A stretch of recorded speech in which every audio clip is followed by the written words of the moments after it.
Hey, security peeps, we're back with another edition of Diary of Hackers. So excited to have a special guest in our show today. So he's gonna share his experience with us about his cybersecurity career. Mr. Toby Afolabi is a cybersecurity analyst in a reputable cybersecurity organization that is based in Nigeria and United States. We're so privileged to have you, sir. I hope we'll benefit from the insightful stuff you've got to share with us. Just make sure you watch till the end.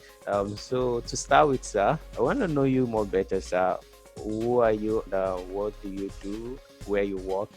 Good morning, good afternoon, good evening, wherever you are. I don't know where you're Yes. watching this from, but I'm Oluwatobi Afolabi.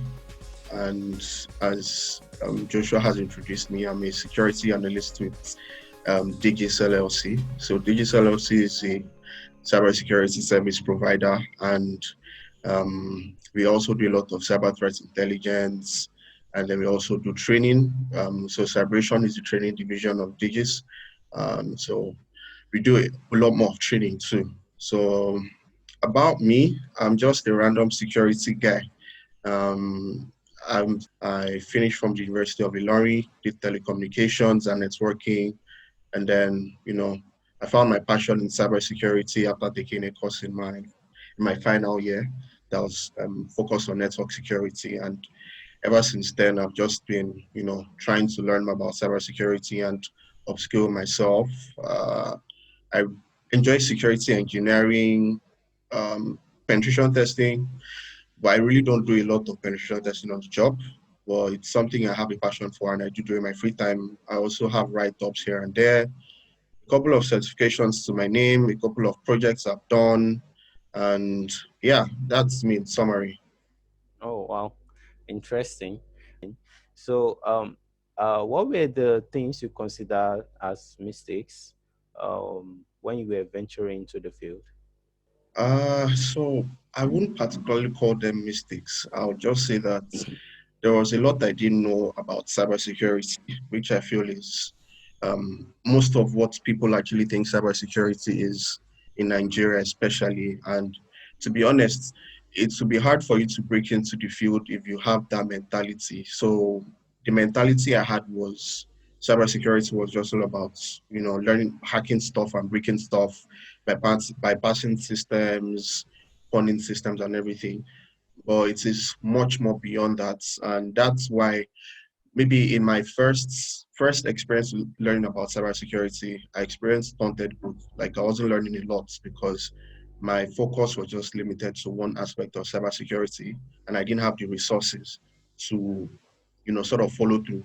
So I almost gave up, to be honest. Like I almost gave up on even learning because they'll be like, oh, do this, do that, and then they don't show you how to do it properly, and then you try to do it, you probably crash your system, or you probably run into so many errors. You want to, you're like, nah, I'm done with this stuff. But later on, I decided to do more research. I found out that there was blue teaming, that there was red teaming, started learning about security engineering, started learning about security operations, the blue teaming aspect of it, because that's like what is supposed to be the core of what cybersecurity is about. You're supposed to protect digital assets from the bad guys in the end.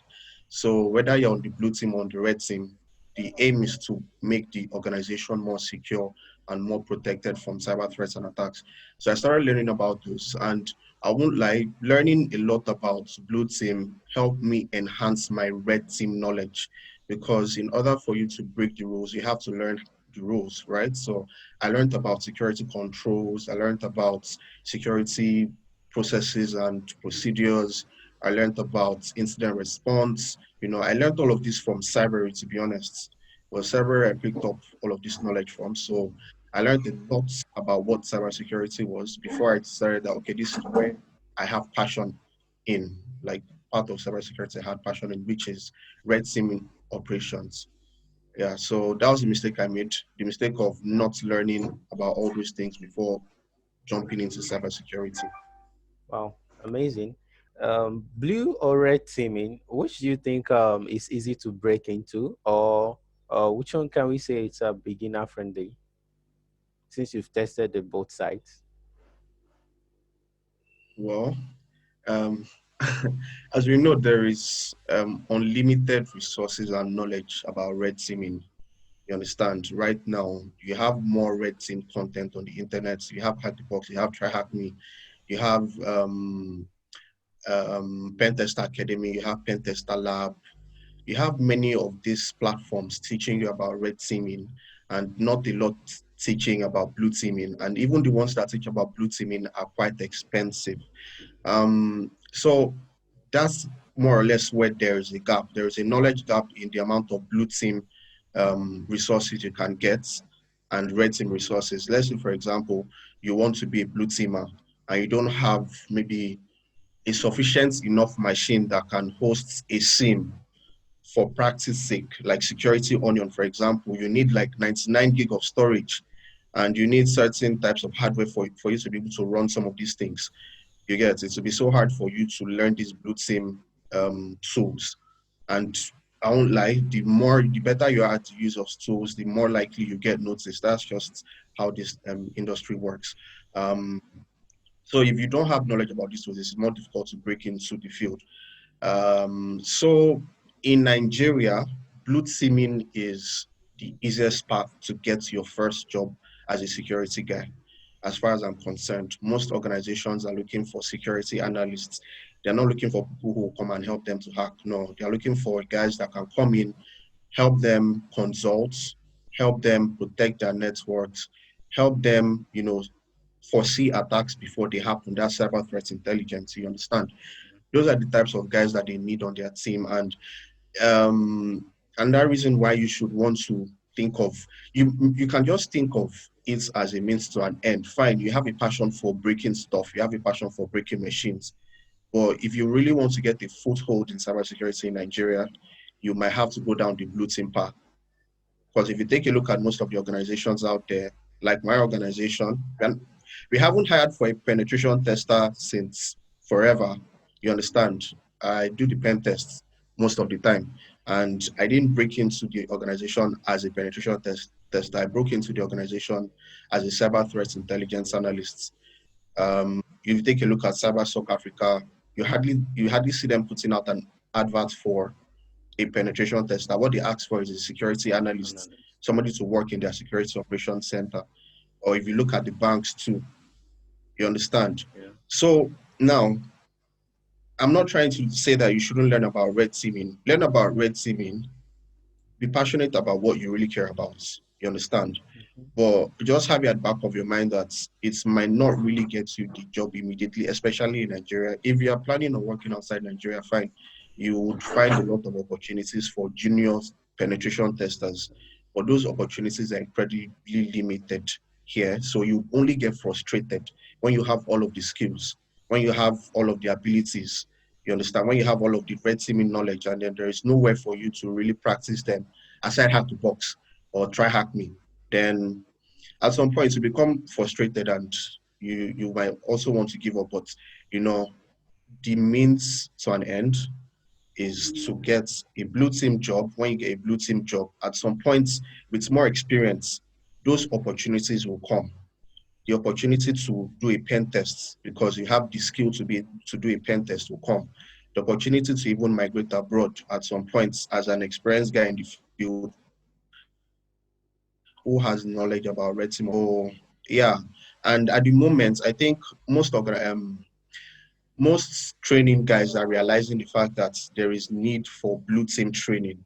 You understand? Organizations like Cyberation, this organization I work with, they they've made it such that you can actually learn about blue teaming, gain knowledge, gain skills, gain the abilities you need, like you need in the real world, and then they make you marketable to most of these organizations that are hiring cybersecurity talents, like Cyberdome, Ecentry, InfoPrive, and the rest. You understand? Yeah. So yeah, in general, in summary, blue teaming is easier to break through in Nigeria. Nigeria. Outside Nigeria, the opportunities are Uh, unlimited. mm, The yeah. Yeah. opportunities Well, are that unlimited for blue teamers. okay. That's an insightful one. So I think it's important to have the blue teaming skills. If you really want to get your foot in on time in this our climb. So Yeah, I think, yeah. So what other qualities should exactly. I develop as a cybersecurity enthusiast in the field? What other qualities do you should think I should develop before Okay, maybe I get that's a new job or something? right. So it all depends on the path you want to take. You understand, or where your focus is at the moment. Like I said, to get your foothold, especially in Nigeria, you might have to go down the blue team path. So some of the skills you need to learn as a blue teamer, some of the knowledge you need as a blue teamer would be gained from certifications training like Security Plus.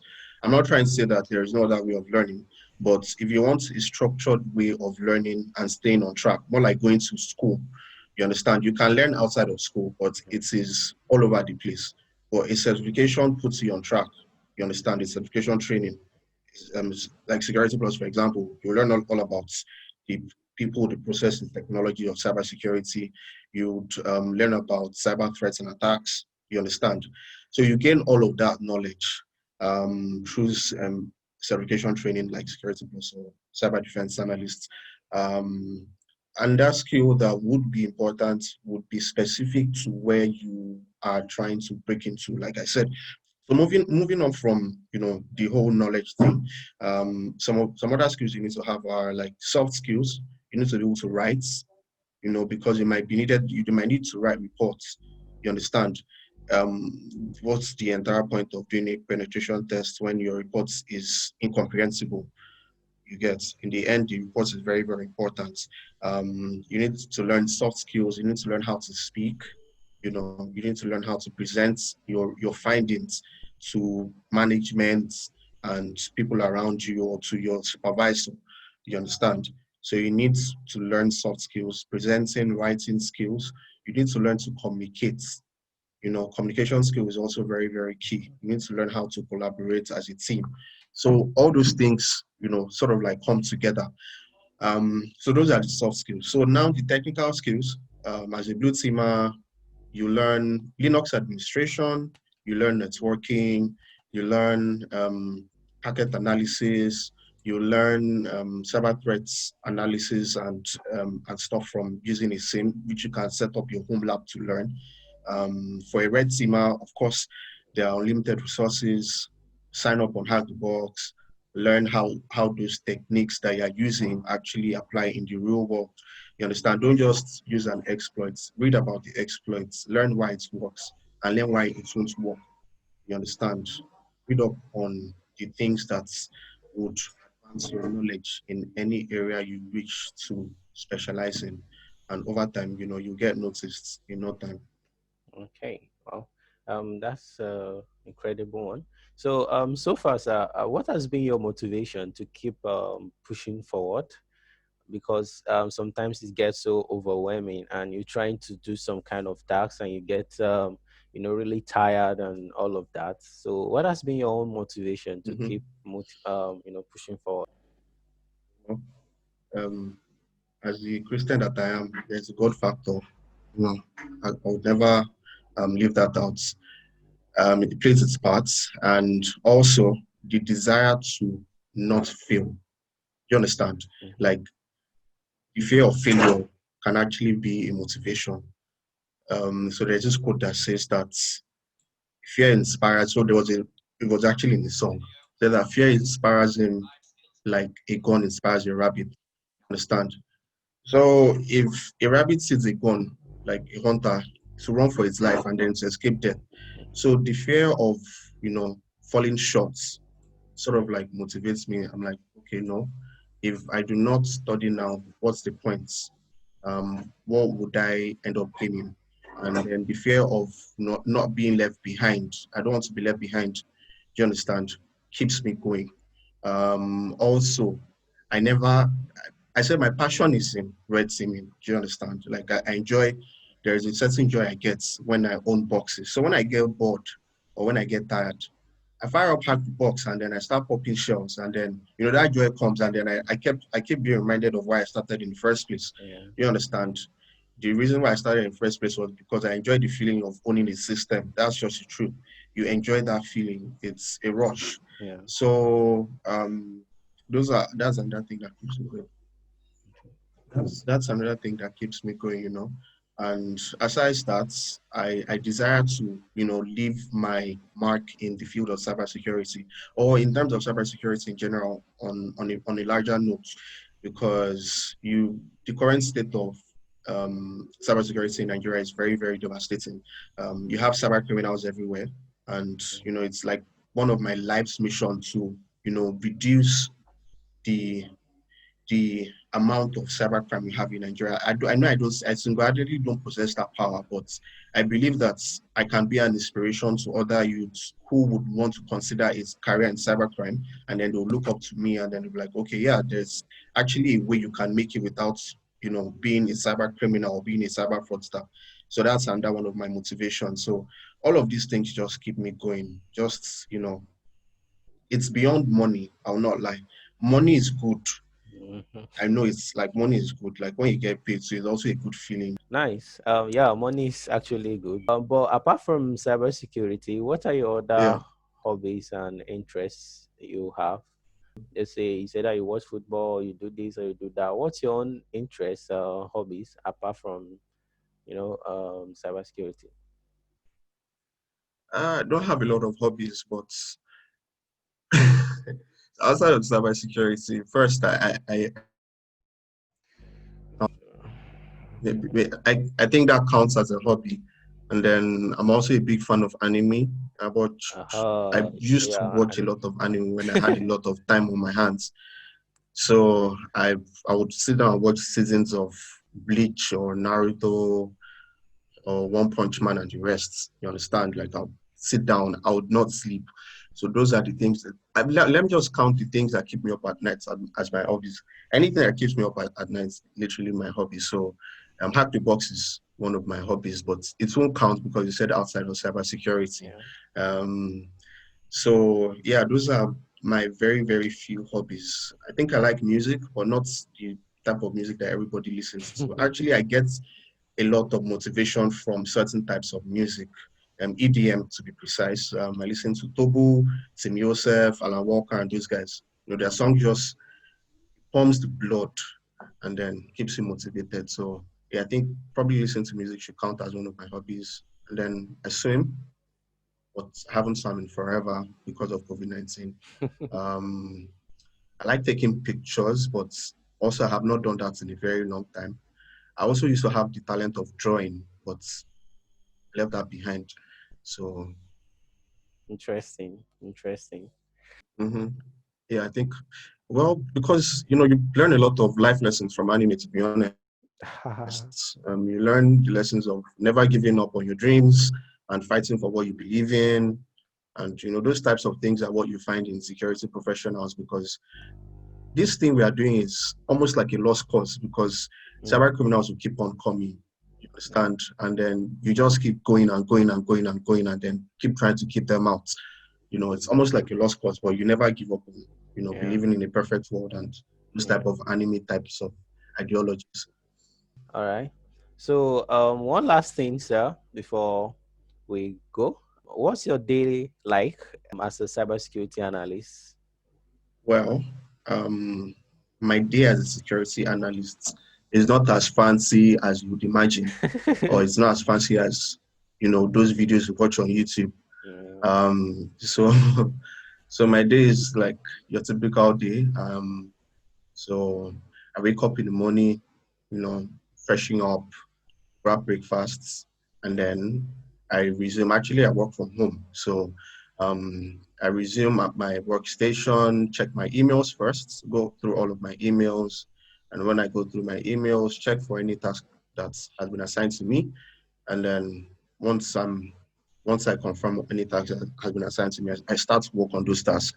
But routinely, you know, I do a lot of security researching, cyber threat intelligence gathering.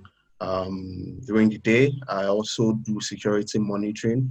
So we have our same dashboard, and then we have like an environment where we can go in and then monitor um, the infrastructure of our clients. You understand? Aside that, typically I study, which is a very, very big part of my day. I try to study for any certification exams I have, you know, I have coming up. And then, yeah, basically that's what my life looks like as a security analyst.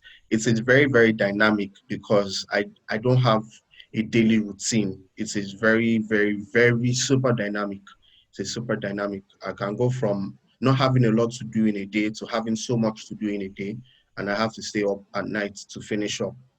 You understand? Yeah. So yeah, that's what life looks like as a security Okay. analyst right now. Okay. Interesting. So one last one. This is just coming to me now. What advice do you have for beginners in cybersecurity? Like, I have a couple of people that are reaching out to us. Like, how do I get started? Which part am I to take? What are the skills? Give me platform, resources. We have a lot of resources in this field. So, what exactly will you advise Mm-hmm. those that are just getting into the field of cybersecurity? Um, so let me just put it that everybody's journey is different.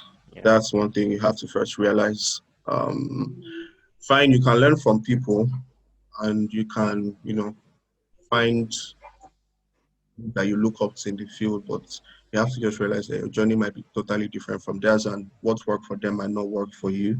So what you just have to do is to find what works for you.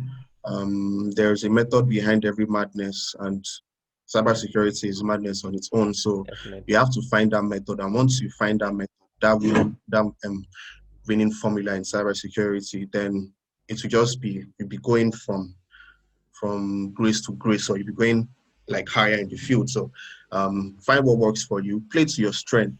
If you're not a technical guy, you've not always been a technical guy, and then you feel like, oh, you lean more towards GRC and stuff, then follow it, pursue it. There are guys that are doing really well.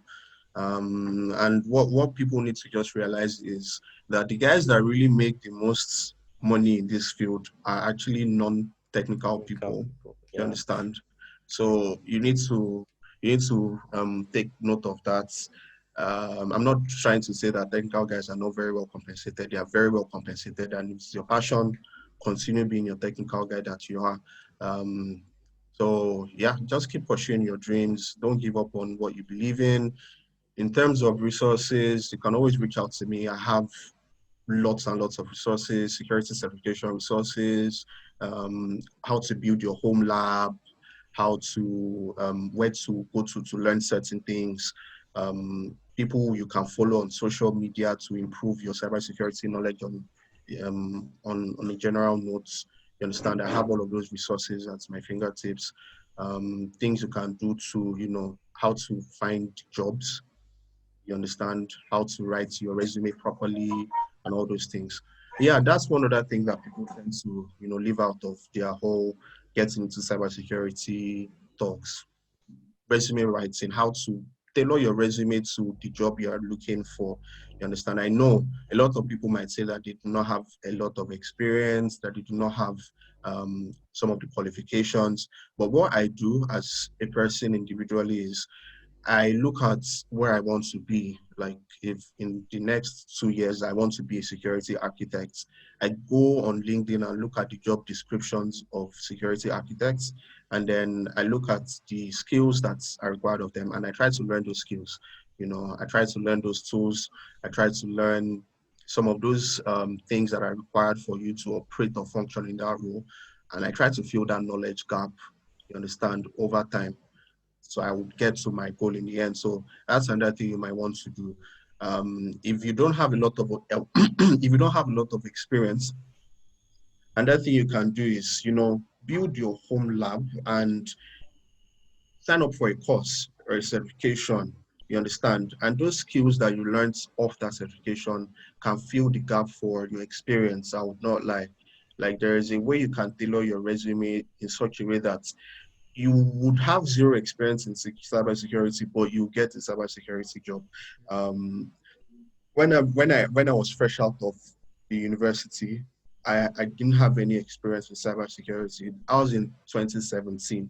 I did my NYC in 2018. So I didn't have any experience with cybersecurity. But before I was done with my NYC, I already had like three job offers, two in cybersecurity, one in general IT, and I settled for DIGISS in the end. You understand? So what I did was any course I took on Cybery, I tried to look for the best way I could translate it into something I can add on my resume. Mhm. You understand? Um, at the place I was working or the place I was doing my NYC, I tried as much as possible to bring the security culture into the environments. You understand? So that I can include it on my resume. Like I did security awareness training for the staff was something I included in my resume, but I didn't have any experience in cybersecurity. I did vulnerability assessments. I learned how to use Nessus at the time, and then I ran some vulnerability scans, and then wrote a report and submitted it.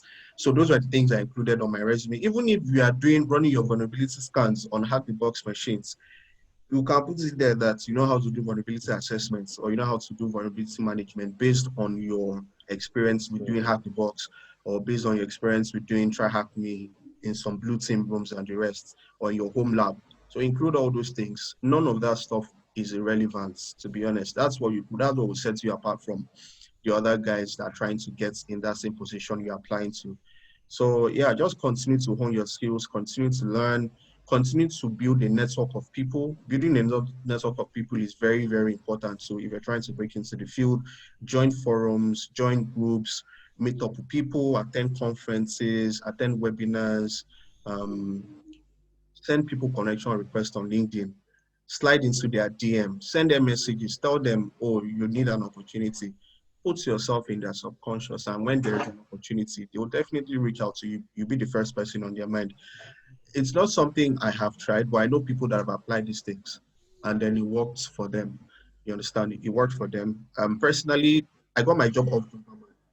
I applied on Jobberman. Most of the interviews I've gotten was on Jobberman. So um, just put yourself out there like you are doing now. Great job you are doing with Dario Hackers. Are putting yourself out there. It will be good for more guys to learn from what you're doing and put yourself out there when there's an opportunity. Even if I'm the recruiter now and then I see your resume, I can place a face to your name and I know what you've been doing in the community. So it's easier for me to hire you than somebody I do not even know or somebody I've not even met before. You understand? So that increases your chances. Yeah. So that's my advice. That's Uh, my 2 cents, my little piece of friendly advice to anybody that wants to break into the field. Learn about cybersecurity, learn about the different fields that are available, find a path you want to specialize in that part, gain the knowledge, skills, and abilities for that part. And when you gain the knowledge, skills, and abilities, form your network of people, send in your resume, and there's also something called um, speculative job applications. You don't have to wait for there to be an opening before you send in your resume. You can just look at an organization. Do they have a security guy there? They don't have a security guy. I actually can be the security guy for you. Send in your resume. Keep applying. Don't give up, man. Just keep going. Keep pushing. all right, nice. Thank you so much. I'm sure we'll apply all the wonderful piece of advice. And so, thank you very much. I think I've learned a lot personally. The power of focus, the power of being motivated, what to do in order to make yourself known in the field, and blue team or red teaming, how to upskill myself and the likes. It's a wonderful session. Your LinkedIn profile or your Twitter or whatever, how can we get across to you? So I have a very heavy social media presence. I'm everywhere. So you can find me on LinkedIn, you can find me on Twitter. My LinkedIn name is Oluwatobi Afolabi, and then my Twitter name is Dexter_182. So the E in the Dexter is 3. So I don't know. You can put it in the video description or Yeah, just put it up for I'll them do to that. just Like, reach out to me. And yeah, I have a okay, Medium page where I okay. think I have an article about getting into cybersecurity. Nice. So it's something you can check out. I can share the link with you much later. It's something you can read up on. It just details most of the things I've mentioned Mm, here today, along with the URLs that you can, follow the resources. And yeah, you can always reach out to me on LinkedIn, man, if you okay. need any help whatsoever. It's learning a new skill or any certification you need to take. Okay. Beautiful. Thank you so much, sir, for coming on the show. Yeah, We appreciate your presence. We're not taking it for granted. And thank you so much. You've been doing a lot and you've been a motivation to most of us in the field. Trust me particularly. Like, yeah, I follow you up. thank you very much. Yeah. So thank you guys for listening. This is Diary of Hackers. And we have a lot of session Hmm. that will be coming up next. We have experts already booked, and we hope to bring them in so that we can learn as much as we can. So the career path will be easy for everybody that is just getting into the field. Make sure you subscribe to the channel so you can get a first-hand updates, and also follow us on all the social media platforms. We have a lot that will be taking place in this year. A lot of programs and stuffs. Yeah. I don't want to bust the bubble, so maybe you follow us on the social media platform so that you get updated. Yeah. Thank you so much. And thanks to DIGISS LLC. They've been doing quite a lot for the industry guys. All right. I think Thank that will you. be all from my side. Thank you. Thank you. Bye. Uh, Peace. Safe. Take care. Yeah.